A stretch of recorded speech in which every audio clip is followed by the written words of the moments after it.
Move. Second. Motion second, any further discussion? All in favor say aye. Aye. Opposed, same sign. Abstentions, that carries. Item 3, approval of minutes. Second. Motion second, all right, I love this. Discussion, all in favor say aye. Aye. Opposed, same sign. Abstentions, motion carries. Item 4, consent to vote on the financial statement. Ted, you want to? Yeah, the finance committee met on Monday. We've got the financial statements, I think, to the point where the finance committee is got the information that they need and they're pretty happy with it. So we're in a pretty good rhythm with those, and it was approved with no issues. Move to approve. Second. Second, any discussion? All in favor say aye. Aye. Opposed, same sign. Abstentions, motion carries. Item 5, consent and vote on contracts and expenses. Dylan? Thank you. We have one contract that is an amendment that we have before you for approval. This is for the Intrans, it's with Intrans is Institute of Transportation Research at Iowa State University. They have been working with us on a trail pavement management system to use the data bike. The original contract was for $60,000. We approved back in May of 22. We've spent that $60,000, and now they've requested another $25,000 to finish out. $60,000 was really for phase 1. Now we've got a phase 2. The wrinkle here is we put $30,000 in the budget for this fiscal year. So but we've spent 15 of it because that original 60, some of that came in late. So what we're proposing is to use the remaining 15 to pay for that 25. And then the rest of the $10,000 that's left over would come from some related data back software that we won't need once we get this project done.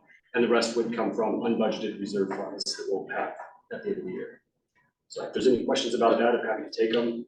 Unbudgeted in the current cycle, not in our reserve, just the. Well, just the reserve funds that we didn't have to budget in this year. So we've got a lot of carryover funds that we didn't have to dip into yet. What's the number you have to tap into for that deal? How much? 5,000. Okay. Move to approve. Second. Motion and a second. Any further discussion? All in favor say aye. Aye. Opposed, same sign. Abstentions, motion carries.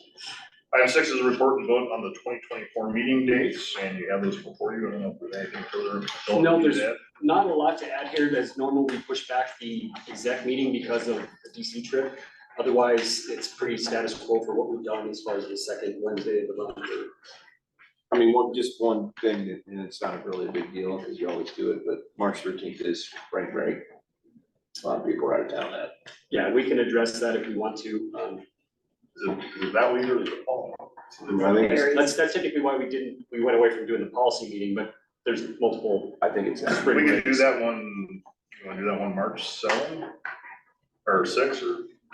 The tech committee meets on the 7th, Maybe we just have a spring break meeting and all. but they meet in the morning if we wanted to meet in the afternoon, the same day. Like we're on spring break.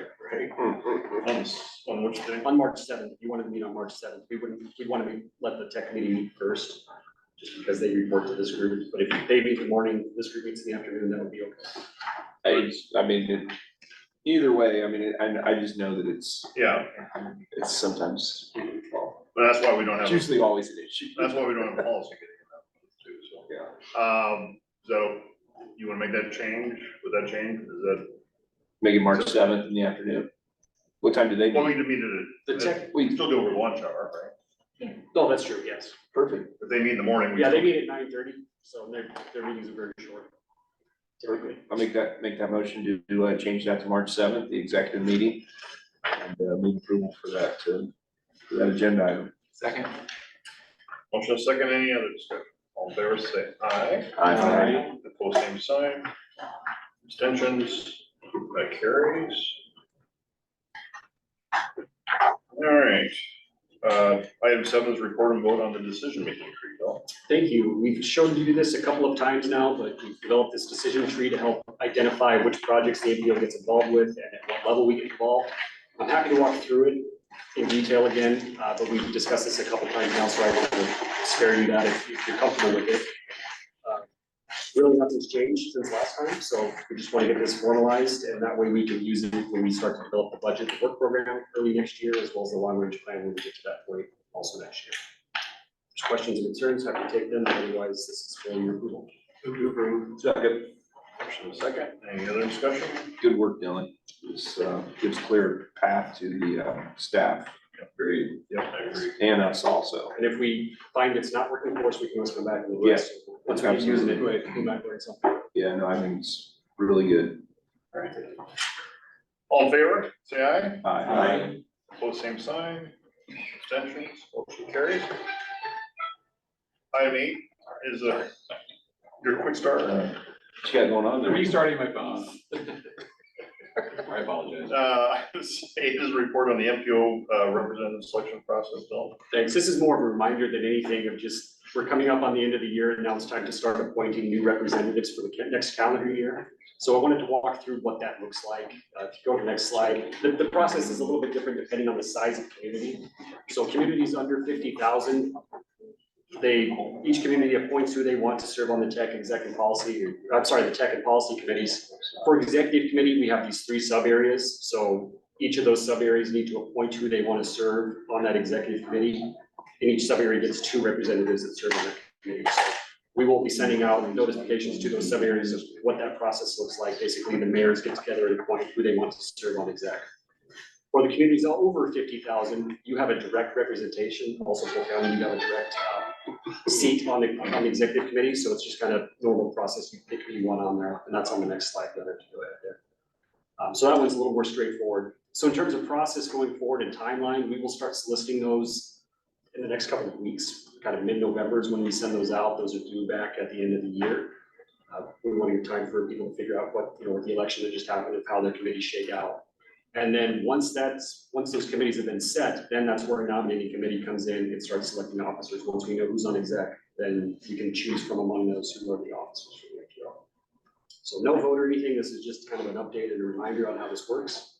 So does the new, exec January 10th for the, That's whoever you want them somewhat in place? Ideally, yeah. Yeah. Yep. And then that'll be the month that or maybe in February is when the officers will be selected because we need the time for the subcommittees, the sub areas to select theirs. So March is when the officers take effect. So that's a little unusual, I know, but it's something we might want to look at going forward, but we'll talk about that later.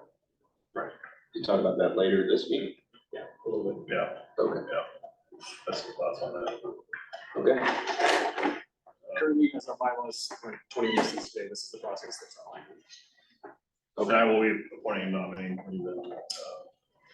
for that as well, sure. All you do is create committees. All you do is create committees and meetings. Creating work, Dean, work. You got all the time in the world. Come on. All right. I got reelected. I got a lot of work. Item 9 is a report on the planning area boundary update, Zach. Thank you. Staff has been working to update our planning area boundary. You might recall that a few months ago, we finalized our urban area boundary. And the planning area boundary is required to encompass that urban area boundary as well as the growth that we're anticipating to happen within the next 20 years. So staff has reviewed the member communities' long-range comprehensive plans to determine what areas we might need to look at moving that planning area boundary out. So on the next slide here, we have a map of the planning area boundary. Hopefully you can see it there on the screen, but we've got 2 lines there.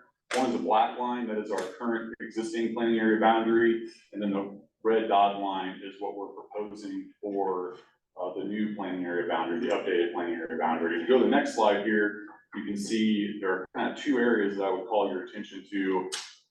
Looking at Carlisle and Norwalk's comprehensive plans, there were areas where they're looking to maybe expand within the next 20 years that we needed to bump out our planning area down there to capture those areas. And then in the west there by Waukee, Adele's city limits are bumping up against our existing planning area boundary. And actually, if you look there, it's going right into that section right here, into our current planning area boundary. So we needed to drop that back in so that Adele was not in our planning area boundary. So that's what we're proposing. We shared this with Tech. We asked them to provide us with any comments that they have on this by November 27th. But this is what we're looking at. We will be bringing this back to you next month for your approval with any other comments that we receive from Tech or any of the other committees regarding the planning area boundary. Happy to take any questions that you have. I would think I would ask, is, so how does this, the whole issue is Serpent, and are they rolling with MIPA now? Is that, how's that working? And we'll talk about that later on in the agenda, but yes. Okay, but we can save it till then. Okay, And as that affects the planning area, I guess we're kind of, right, right. I don't know, I don't want to get ahead of what you guys are looking at, but Yeah, right, because John Norris and I have talked about it a couple times, so that might affect Polk counties. Yeah, The line in Polk County. long term, I think it's probably good though. Yeah, we'll see, okay. What's Carlisle's long-term plan, down in that southern, do we know what they're doing, or do we know what their plans are? They've just got, some, I think it was maybe agricultural reserve possibly that had pulled out, you know, kind of into this area right here. It was outside of our existing planning area, so we just bumped it out down there. I don't really know what their long-term plans are for that area though. Okay. But we just wanted to capture whatever people had in their comp plans, we wanted to make sure we were capturing that.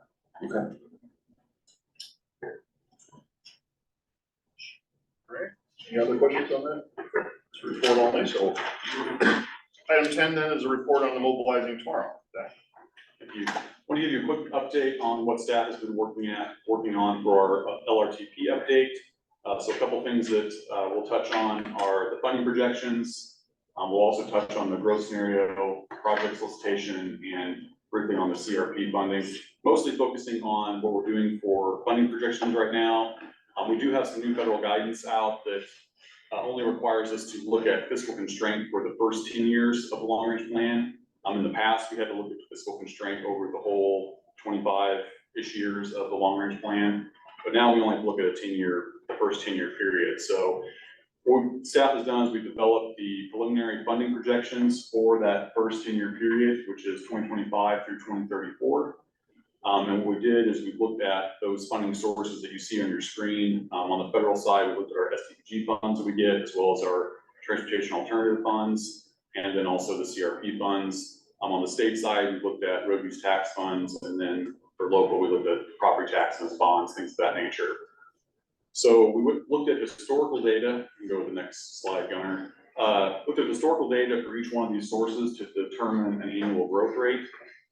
You can see those growth rates on the screen for you. Historically, I think for STPG and TAP, they were both, I think STPG was at maybe 2.6% and TAP was at 2.4%. Staff determined that we would use a 2.5% growth rate for those two. CRP funding, we determined 0.5%. We didn't have any historical data to use on that, so we had to use the DOT targets that they had sent us. Road use tax fund, I believe, was sitting at 3% historically. We took that down a little bit to 2.5%. And then on the local side, we're proposing a 0% growth rate.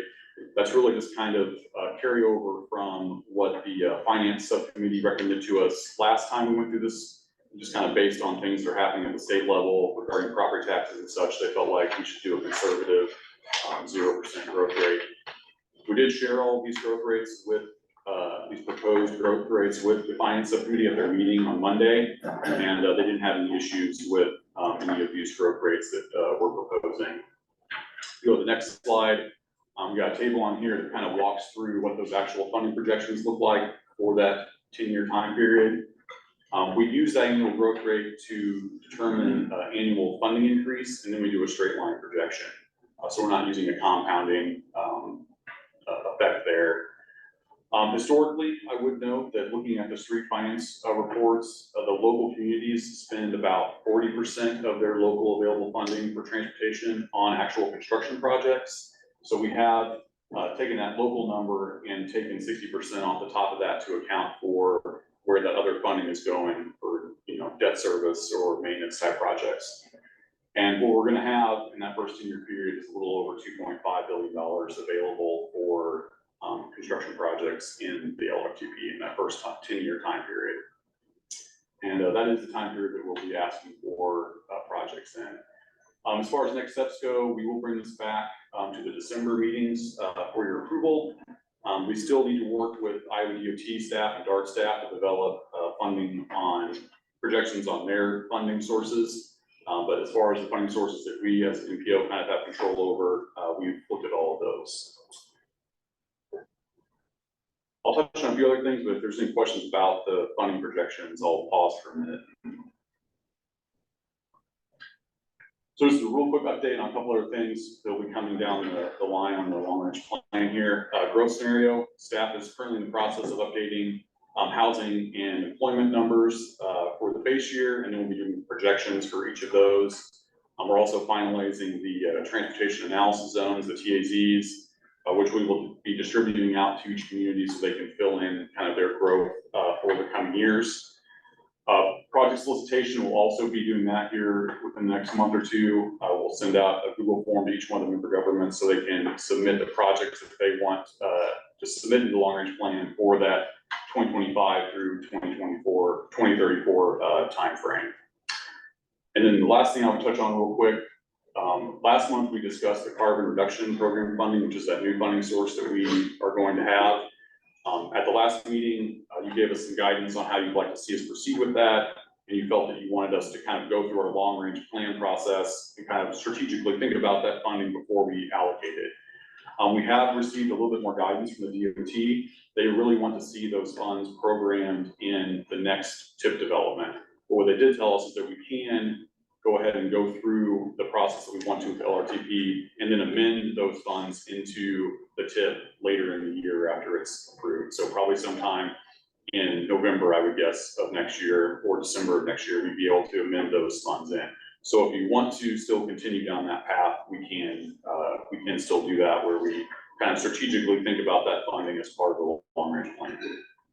I think that's all I have for that update. Happy to take your questions. Zach, questions? All right, if not, then we'll move on to item 11, report on the fiscal year 28 STBG program. Thank you. Just real quickly, want to make you aware that we will be starting our 2028 STBG cycle here shortly.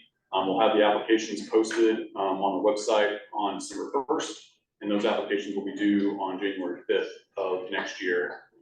With the presentations happening sometime in late February, early March, we still have to get that date scheduled, but that's roughly when those will occur. I would note that staff is currently reviewing and updating the guidelines for the TAP program based on some changes that the Iowa DOT has made. But the TAP program will be following the same schedule as the STBG, and we will have 2 years of funding to award this time around since we didn't award any TAP funding last year. Happy to take any questions. Okay. For Zach. All right, thank you, Zach. Okay, item 12, the executive director search update. I'll handle that. We just met, the search committee just met prior to this meeting. We had sent out RFPs for 3 consultants to possibly work with us on this, got the results back. After reviewing those and looking at the potential cost on this, the search committee made a recommendation to bypass hiring an outside consultant on that and just to handle this internally. So we would be making a recommendation to be put on the policy committee meeting for next week to advertise this directly and to get this out, advertise this directly as much as we can. We have different sources that can help facilitate getting the word out. We'll allow until December 1 for applicants to apply, and then the goal is to have the search committee rank the applicants as they come in. We'll meet. We have a meeting set for the morning of the 13th ahead of this committee's meeting on the same day. So hopefully we can make a recommendation. In that first round, it said we will keep private. We will keep The search private. committee will look at them and kick some out of it, but it'll be. Yes, so any applicants would be kept private in that first round. So. Did I miss anything on that? Otherwise, for those who remember. Was there a target for the final round? You want to have a final of 2, 3, 4? Yeah, any? It just depends, I guess, what we have to come into. But ideally, I think, no more than 3 probably for final rounds. With the goal of having this finalized by January for the January policy committee. I'm happy to answer any questions on that. Go back to the SDBG, discussion we had just a second ago. Is it that same, funding subcommittee, are they, that's still the same people? Does that roll over, Dylan? How do we do that? It typically rolls over if there's a vacancy, the chair has a purview to appoint Okay. whoever on there, or make changes at any Okay. time, but I don't think any changes. have been made recently. Because Haddon chaired it, right? Yeah, Haddon, right? he's still, I'm looking at Zach, he's still the chair, right? Yeah. Okay. And we have Scott Sanders there too. Yeah, there will need to be some changes, Councilwoman Randall was on that committee, she's no longer probably going to be on the MPO, so there will need to be a few changes. Okay. I guess I'll take those appointments. You're done, too, Scott?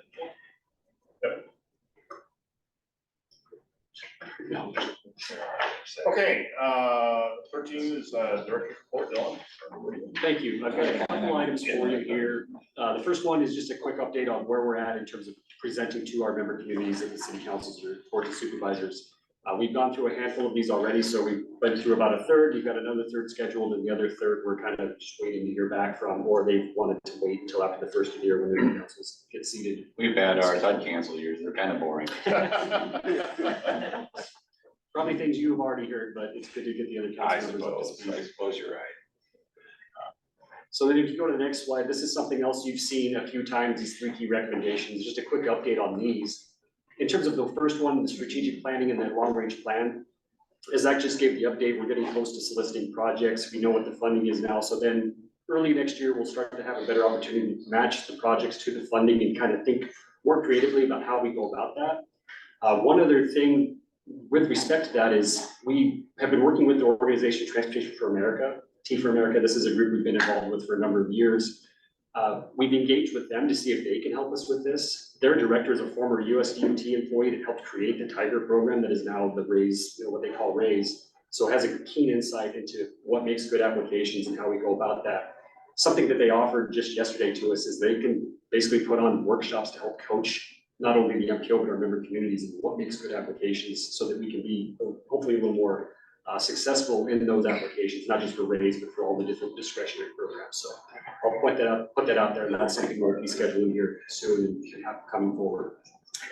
Who we invited that there? You have the tech committee people, We'll kind of just do an open solicitation. I don't know yet. We'll have to work with T for America. Is that gonna be one big workshop or individual ones for each community? We'll figure that out. I thought that was Joe? pretty. I'm gonna let you go to that and then you tell Mark and I what happened. Yeah, the feds on how to write an application that sounds like a really exciting time. I think I have plans that day. Probably more geared to your tech committees, but I think We're probably gonna let staff go. Yeah. you're getting paid to do this. Somebody way smarter than me to do that. My You're not gonna application point to took that. one sentence long. Please. Give it. the second recommendation, decision tree, obviously we took action on that earlier in the meeting and that'll be approved next week, hopefully with the policy committee and then implemented.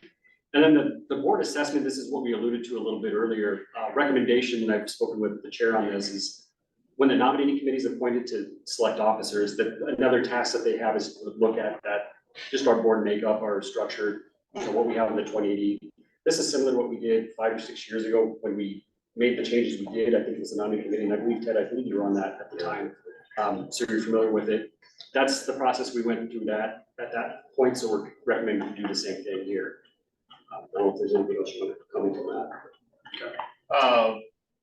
So as far as the nominating committee, yeah, we'll be looking at also possibly redoing the makeup of the executive committee too, just to see if, as we discussed earlier, sometimes it's a little cumbersome to get some areas all filled out. And just to see if there's any way we can streamline that better and get a better result for folks who serve on the committee, who really don't serve. So I'd like to at least have the discussion and take a look at that. So. Would that be like expanding the executive committee? I don't think expanding anymore, Joe. I think just, just having expanded, other than expanding, maybe we don't need to be so strict on the sub areas, I guess. Yeah, I think, to that point, I think we might end up getting to the point where Bondurant wants to be here, Altoona wants to be here, and Loden Hill wants to be here. So I was gonna talk to Len afterwards, but I know Bondurant has talked about wanting to take one of our spots. Len and I kind of like our spots. I haven't talked to him about it yet, but I assume.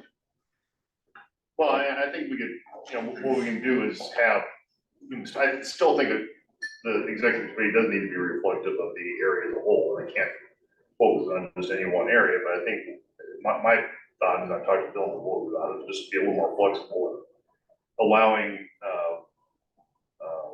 you know, the nominating committee to make some recommendations as far as folks that want to serve, that, you know, it may not strictly meet all those sub areas.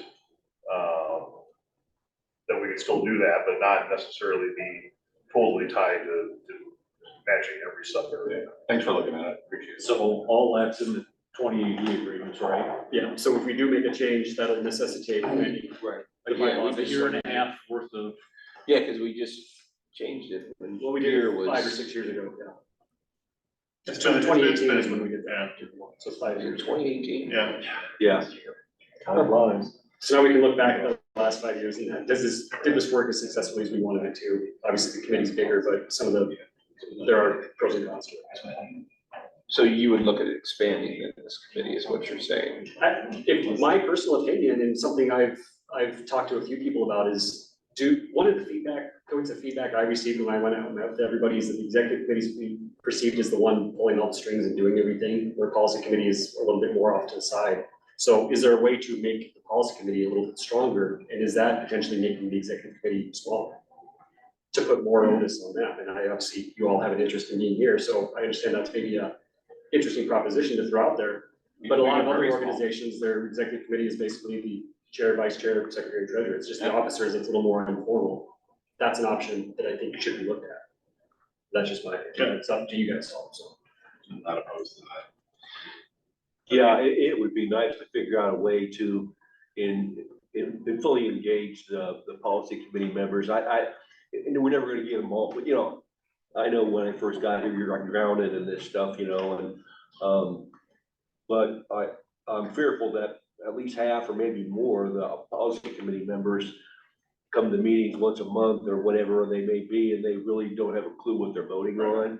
It's just too deep, and they're serving on 5 or 6 other committees or what have you for their other responsibilities. And people at this table right now are gonna be the ones that are gonna be the most engaged, because we're here more often and we're just more engaged in what is going on here. So I don't know how you change that, but. And that's, again, why we want to appoint a committee to take a look at it and have all these discussions, and it's not having another committee. Bob, another committee? You're on that, Dean. And we don't want people knowing too much. I'm a little bit with Tom. All right,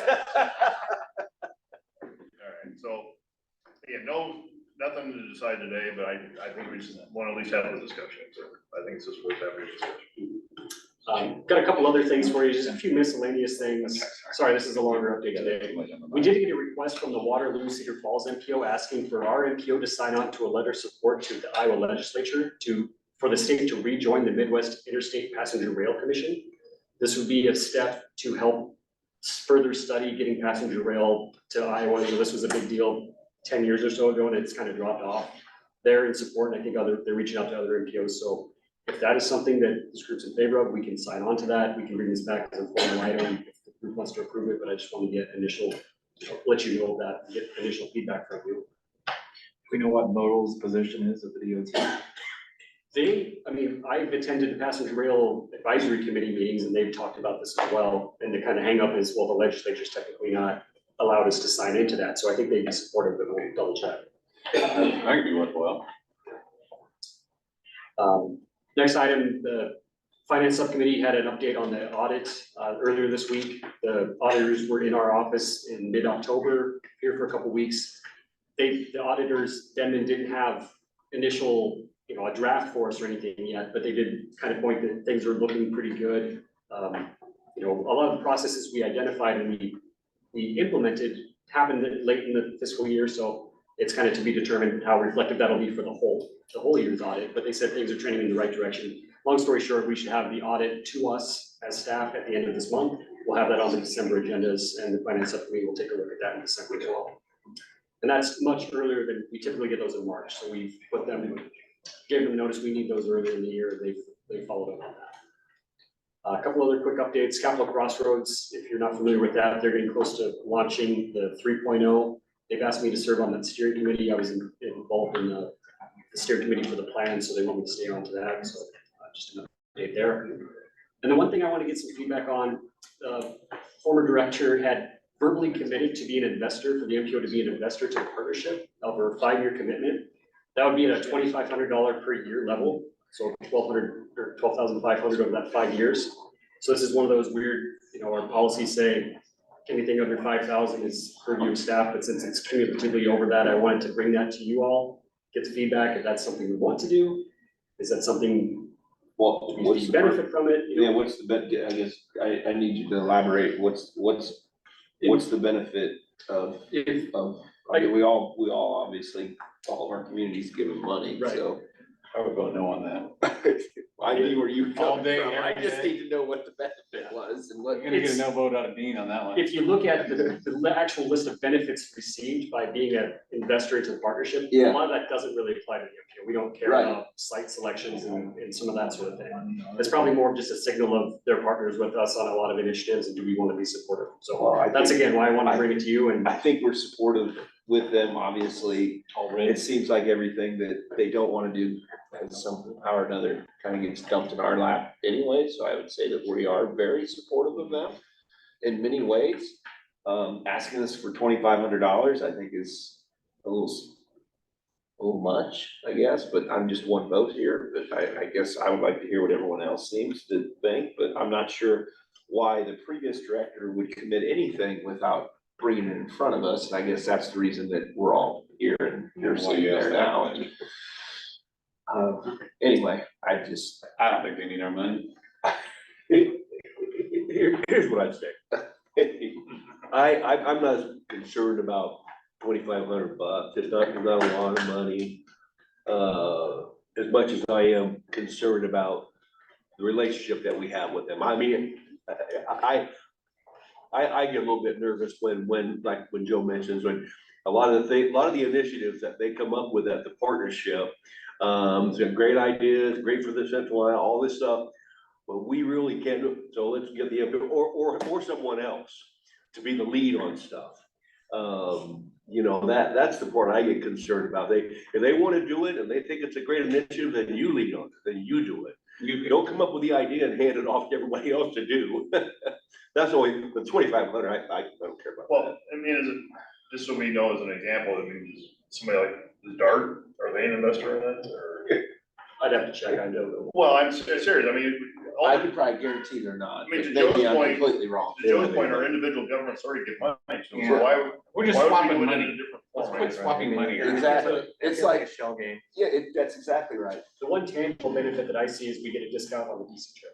And I don't know if that's worth Sound good? $2,500. Is it worth 2,500? Probably not, Probably not, no. in terms of the discounted rate you get for being an investor versus a non-investor. Yeah, we'll just pay the extra then for you guys to come. They might want to, but like I said, I'm only one person, And I still haven't heard any good benefits from it yet. Same way. So we've always been a great partner with them. And I think that we'll probably continue to still be a great partner, but now we actually have a chart that you exactly, and did that was, very, very well of laying out. that was to something we where looked can at too, is where would say, this fall in the chart? yeah, And it's, but Probably doesn't. it doesn't, yeah, no, it does not, so, okay. Doesn't quite feel right. I guess, So next year, when they come to each city, it's gonna be about a $200 increase. Yeah, that's right. that's right, Jeff. You gotta get it somehow. just a point of process, do we still want to put this on the agenda for the full policy to then vote no on? No, I would do it, I mean, I would, Or just, sorry, we're not doing this? I guess you guys can do what you want, but. Just back in the spirit of letting policy committee be the final decision maker on things.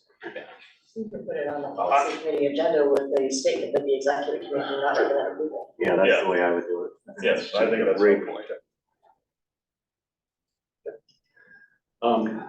Couple other items, sorry, like I said, this is a long one. Supervisor Hawkins-Smith alluded to this earlier.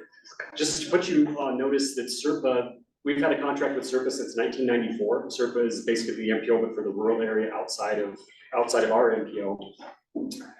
They have been exploring opportunities to seek their services elsewhere. They had a subcommittee vote to recommend going, in this case with MIPA. when MIPA separates from the MPO. They're gonna be voting next week on the same day as our policy committee, so by the time we meet with policy, we'll have a better understanding for this, but it seems likely that that will pass. What that would mean for the MPO is we'd lose about $134,000, $135,000 is what the current contract is.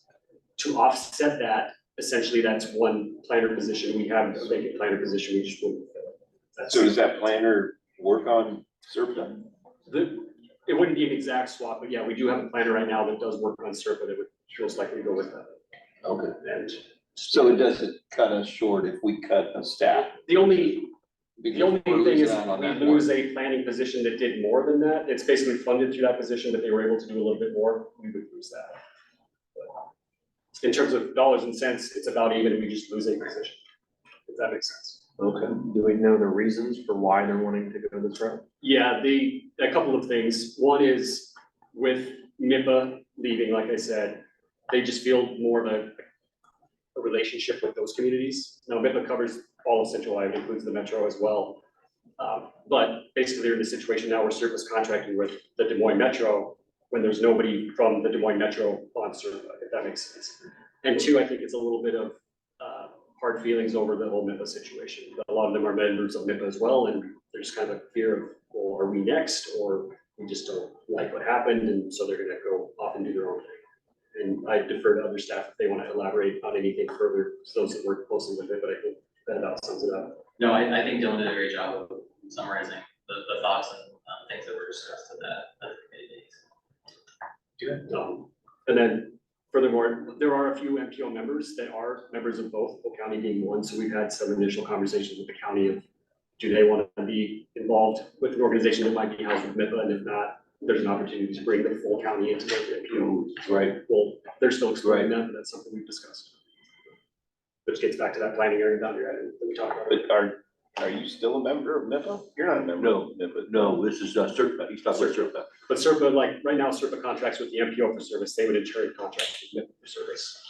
And in terms of timeline for all this, that's not on the slide, but looks like probably April 1st would be when, if this all goes the way we think it's gonna go, that's when MIPA and SERPA would both break away from the MPO in terms of that contract. Yeah, we got there.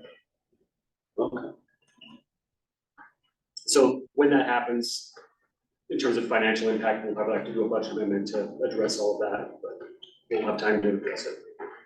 But we don't have a planner here right now. It's not filled, right? Is that? We have two open positions right now. If you count the director position, we also have a position to Allison that held that. So those two you are wouldn't fill vacant, Allison's? basically. Okay. Okay. Appreciate the heads up. No problem. All right. One more hairy issue to bring to you. As a lot of you know, Zach, on our staff, has been working remotely. That was an agreement, again, put together with the former director. That agreement expires at the end of this calendar year. We were hoping that the director search would have concluded now to let the new director decide how to move forward on that. But we also want to make sure that this group has insight into that, because I know that was something that didn't happen last time. So we're looking for your direction on how to proceed. I will tell you that from my perspective, this has been working well, even though he's not been here, and I know that's not in line with our policy that we adopted a couple months ago. But there are some big initiatives coming up, including the long-range plan, the Safe Streets for All process, the SWG and TIP cycle. All of those things are what Zach manages. So if we want to continue doing this, we would want to extend that, and if we want to extend that agreement, we would want the policy committee to make that decision, and they don't meet in December, so we need to do that next week. And if we don't want to continue that, we need to know so we can make alternate arrangements. Because again, there's some pretty important stuff coming up that we need to make sure we can address. So I just want to comment, I talked to Dylan about it a little bit yesterday, and I've told Zach the same thing. I'm extremely confident in the work that he does for us, and I've worked with him a long time, especially on SDBG funding subcommittee work, and really knowledgeable. And the things we got coming up with the long range transportation plan, as well as the funding subcommittee, not having him on board during that time would be problematic for us, I believe. So now, long term, I don't think we can sustain it, with the decision to move. But I think we ought to have some flexibility in I don't know how that looks. I'm not proposing anything specifically about extending that timeline for Zach to be stay to get us through these initiatives, if he's willing to do that. I think we have to figure out a way to do that. I don't know what that is, but that's kind of my take on it. Understanding that it can't be a long-term, So is that a month-to-month thing? I mean, listen, Zach, you do a great job, and that's never been a question, and you know that. You know, you chose to make a decision to move and to a different state. We passed a policy, so it's somewhat unfair to every other employee that you've got, that you're going to we're gonna set precedent to let someone else do it. So I guess that's one of my biggest concerns, and not living in the state and not being a part of it. It's not the work that, I think I think that there's no better person in this organization that probably handle all of that stuff. And so I agree, we need to have some flexibility. I don't know how that works. I don't know, you know, I'm not willing to say, okay, yeah, we're gonna give you another year contract. I don't think that is fair to any of your other employees. That sets a precedent that, you know, okay, when they're doing it for him, what he's, you know, that's just, you set a bad precedent. Yeah, that's one of our main points that I think we all discussed, and we all agree that Zach does great work and has for a long time, but lives in another state, and we're making everybody else come into the office. I go into the office every day. So I just don't see how we get to be that flexible on this. I mean, can we put a finite timeline on these? It's 3 months, 6 months, whatever it is, and then put in place a temporary transition plan so that you can plan for his replacement, he can plan for his next job, but that he can finish all of this. Sure, and probably the longest term one on there is the long range transportation plan. That's due next November, so that would be another almost year. To complete that would get us through the next tip cycle and everything too, and pretty much all the way through the Safe Streets for All, if we're looking at just those three things. And there's no one else in the organization that can handle any of that. Not that has the experience doing it. I mean, I've done it, but that'd be a lot. We've got, again, with Maybe you want another job? with the surface situation that we just talked about, the person that's probably going to go with that. I mean, so we're just getting hit by a couple of different ways here, and this is, another one is just, can we sustain that? Gotcha. I would say probably not, and if we can't do it, we might have to look to consulting services and things like that, which would slow things down as well. I think it makes sense to wait until we get the executive director thing figured out. Let them get seated, let them walk through this, and then come back with a recommendation on what they think is best for the MPO.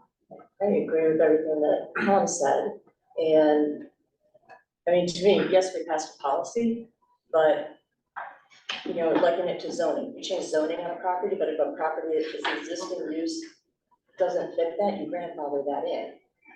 I think that the importance of these particular items that Zach is working on are critical, and I don't see what, I don't know, I don't see a problem making the exception, you kind of grandfather Zach in for a full year. You would know at the end of that year then that maybe it goes away, but if that is, you know, if people don't like that, would it possibly work that you do hire a consultant to do it, and the consultant is Zach? To Lynn's point, you know, I think that's kind of the discussion I had with Dylan about this, is that we're gonna push stuff against some timelines here on, you know, we don't have a new executive director hired yet. And then these initiatives are gonna have to already be started and worked on and have the lead on them going toward the end of the year. So, yeah, I think it's critical that we have somebody leading these things that knows what the heck they're doing. Now, I don't know what that looks like I said, long-term, you know, but I agree with Lynn. Let us get a new director on board. And have them come up with some sort, whoever that may be, have them come some sort of a plan on an exit plan for Zach. That's helpful for this organization, that gets us through some of these initiatives. I don't know if you put a strict timeline on it. I don't know how, excuse me, how that looks for sure, but I'm not, I don't know about, farming it out to someone, Steph actually had. I kinda like the idea that she just said. I like Steph's But idea. you know what? We stick You to wanna our live in a policy. different state, then we farm it out, let him do it in a different state. He becomes a consultant. I'm good with that. He becomes a consultant, he's not an employee of the MPO, and it doesn't set a precedent for Cause your we're gonna have other, to hire somebody to do it anyway. doesn't set a precedent for your other employees. I agree with Steph. That's 100%. that is a concern, and we need to, We need to everyone follow needs to our be policy. treated the same, we Yeah. passed a policy, I think that's, Well, if you're hiring another planner to replace Allison, and then potentially another planner to replace Zach, now you've got a consultant that can train these new staff that may not be up to snuff on what Zach's doing, so it really works itself out. I think you could still put some deadlines in there too. yes. In a contract form. Yeah. Yeah, I think you sit down with Zach and talk about that, how the consulting piece of it, it's like. Yeah, Then we he's not- we haven't heard anything from Zach, we're Yeah. sitting there talking about his future. Yeah, he's right there, yeah. Or lack of. Seems a little awkward. It is a little awkward, but at least we have it out. Let's at Here least in get front it of out here all and of But talk you know about it, what right? though, that's one great thing about, I mean, and I told Dylan, look, that's one thing we didn't do enough of in the past, you got everything out on the table, man, put it out there, right? Here's what it is, instead of, you We know, wish we'd have known hush it hush and, you 2 know, then years nobody ago. talking about it, and then 3 or 4 months down the road, make you more suspicious. Why didn't you do that way? We didn't know about that, so. That's better with, you follow This is your how you do it. policy, your employees are all treated equally per the policy. You extend the contract to an outside contractor, he gets the contract. If he wants Can it. I suggest something? Sure. Dylan, do you suppose that you, as the interim right now, could put together some sort of structure on how this could work, working with Zach? Understanding the timelines, everything that we have, and I know we wanted to get something done by policy, right?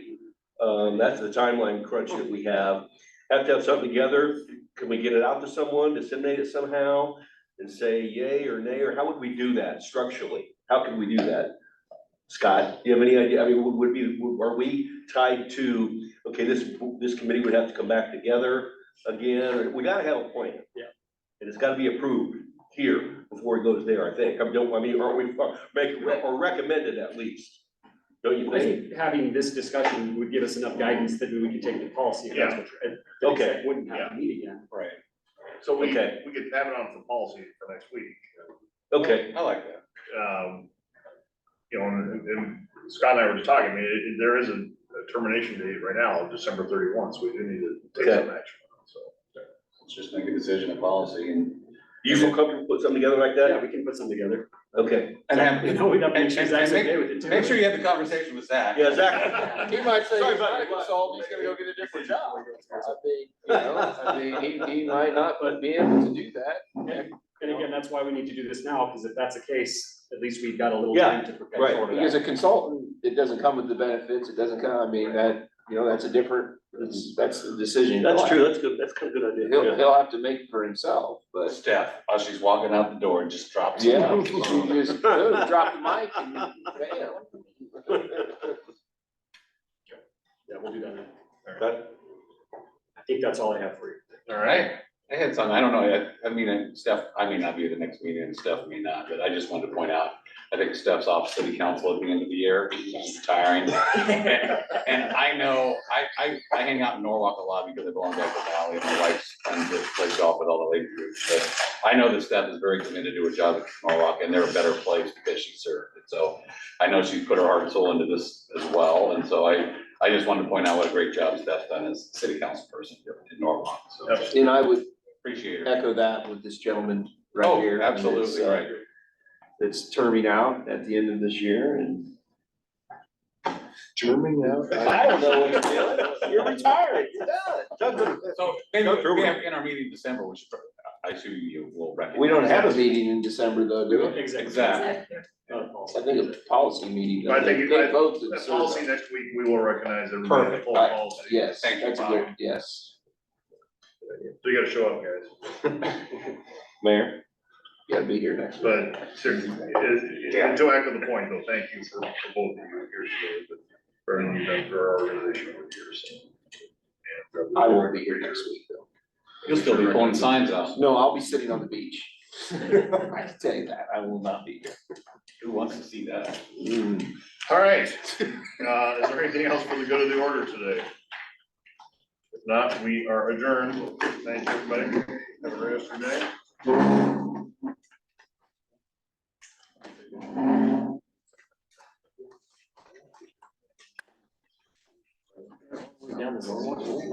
Yeah. I left the Harvard, 20 minutes either way. Is that right? And Terrace Hill, which is really good. That's gonna be. Yeah, it's like 12 years.